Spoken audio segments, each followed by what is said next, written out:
সম্মানিত ভিউয়ার্স, আজকে আমরা বরাকণ্ঠ ফ্যামিলির পক্ষ থেকে আমরা সব এখানে আইসি Jafargarh extended higher secondary school বারিগ্রামও। তো আপনারা নিশ্চয় জানেন রিসেন্টলি বারিগ্রাম এই যে জফরগড় এক্সটেন্ডেড হায়ার সেকেন্ডারি স্কুলের প্রিন্সিপাল হিসাবে দায়িত্ব পাইছেন মিস্টার নজমুল ইসলাম স্যারে। তো আজকে আমরা বরাকণ্ঠ পরিবারের পক্ষ থেকে সর্বপ্রথম আমরা তানে সংবর্ধনা দিমু, আর এরপরে একটা ছোটো কাজ আছে এখানেও মানে কিছু স্টুডেন্ট বা গার্জিয়ান আমরা সাথে মানে মিলছেন, এরা মিলিয়ারই একটা দাবি রাখলা যেন এই যারা মোবাইল নাই আর কিছু মানে দরিদ্র ফ্যামিলির কিছু মানুষ আছেন, এরা মোবাইল অ্যাফোর্ড করতে পারেন না, এরকম এখানে কিছু স্টুডেন্ট আছেন।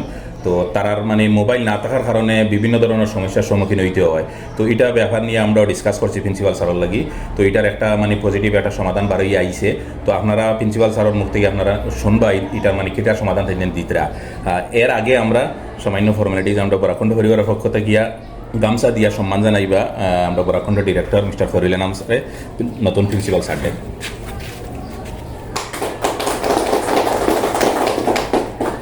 এখন পুরা বরাকণ্ঠ পরিবারের পক্ষ থেকে একটা ফুলর তোলা দিয়া সম্মান জানাইবা।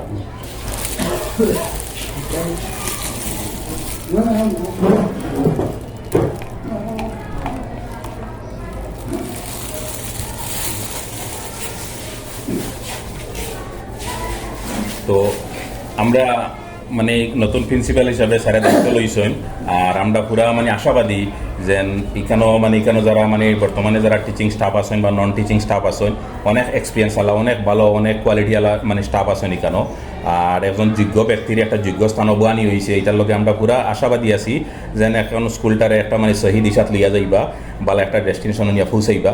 নো ডাউট স্কুলের বালা একটা আগর পুরানা রেকর্ড আছে, ও যে বালা যে রেকর্ড যেটা আছে ওটার কনসিস্টেন্সিটা এখন মেনটেন হইব বা আরও উপরের দিকে যাইব, এটা আমরা আশাবাদী আছি। তো এখন আমরা স্যারের মুখ থেকে কিছু শুনতে চাই। তো আপনারা এখানে বরাকণ্ঠের পক্ষ থেকে আজকে আপনারা এখানে আইসুন, আমি বিশেষ ধন্যবাদ জানাই। আর আমরা মোটামুটি আমি এখানে দায়িত্ব নেওয়ার 3 দিন হয়েছে। গতকালকে আমার প্রথম ওয়ার্কিং ডে ছিল। তো আমি আমার এখানে সিনিয়র শিক্ষক যারা রয়েছেন এবং আমার জুনিয়র সিনিয়র সবাইকে নিয়ে আমি আগামী দিনে মোটামুটি যে স্কুলের এখানে বিল্ডিং 10টা হলো না 9টা হলো সেটা মানে কোনো ইম্পর্টেন্ট ব্যাপার নয়। যদি আমরা সবাই মিলে স্কুলের একাডেমিক যে অ্যাক্টিভিটিগুলো আছে, একাডেমিক এনভায়রনমেন্ট, সেটাকে যদি আমরা ডেভেলপমেন্ট কিছু করতে পারি তাহলে হয়তো এই এলাকার মানুষ আমাদেরকে মনে রাখবে এবং আমরাও নিজে হয়তো একটু শান্তি পাবো। তাই আমরা আপনাদের সবাইকে এই এলাকার বিশিষ্ট গুরুজন, শিক্ষিত মানুষ এবং আপনারা বরাকণ্ঠের প্রতিজন সদস্যকে অনুরোধ করব আপনাদের একদম খুব সহযোগিতা এবং সবসময় আমাদের সাথে আমাদেরকে এসে পরামর্শ দেওয়ার জন্য আমি অনুরোধ করব এবং আমি চেষ্টা করব এই এলাকার যে কোনো রাজনৈতিক দলের মানুষ হন, যে কোনো ধর্মের মানুষ হন, সবাইকে নিয়ে, সবার পরামর্শ নিয়ে, আমার স্কুলের সব শিক্ষকদের পরামর্শ নিয়ে আমি এই স্কুলকে আগামী দিনে একটা সুন্দর জায়গায় নিয়ে যাওয়ার চেষ্টা করব।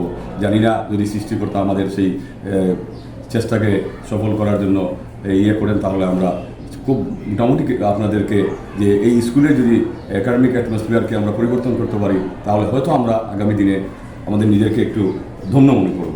তাই এইটুকু আজকের দিনে, এই প্রথম দ্বিতীয় দিনে আমার এইটুকুই আপনাদের সবার কাছে আমার এক অনুরোধ।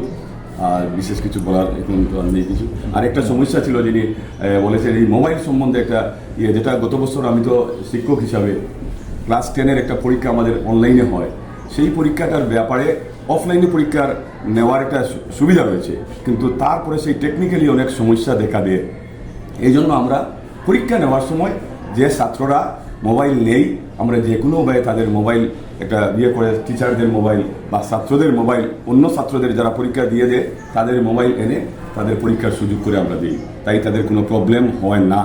আর অন্যান্য যেটা ব্যাপার যে আমরা মাঝে মধ্যে অনলাইন মোবাইলে যে হোমওয়ার্ক দিই, সেগুলো ব্যাপার হলো এডিশনাল হিসাবে। ক্লাসে ডিসকাশনের পরে আমরা যাদের মোবাইল আছে, একটা গ্রুপ আছে আমাদের, হোয়াটসঅ্যাপ গ্রুপ আছে, তাদেরকে মাঝে মধ্যে আমরা চেক করি, পরীক্ষা নেই। কেননা শুধু যে স্কুলে মানে বন্ধ থাকে, আমাদের ছাত্রের কোয়ালিটি খুব বেশি ভালো না হওয়ার কারণে একটা লেসনে সাপোজ 3 দিন লাগবে, সেখানে 10 দিন নিচ্ছি। এই জন্য আমাদের সময়ের অভাবে মাঝে মধ্যে আমরা কিছু হোমওয়ার্ক বাড়িতে দিই, এটা এডিশনাল হিসাবে। আফটার মানে ক্লাসে ডিসকাশন সুন্দর মতো হয়, তারপরে আমরা এটা করি। এই জন্য এটাতে কোনো প্রবলেম হবে না আশা করি। এটাই আমার মানে এই মোবাইল সম্বন্ধে যেটা আমার ক্লারিফিকেশন, এটাই হলো। ধন্যবাদ আপনাদের সবাইকে। ধন্যবাদ।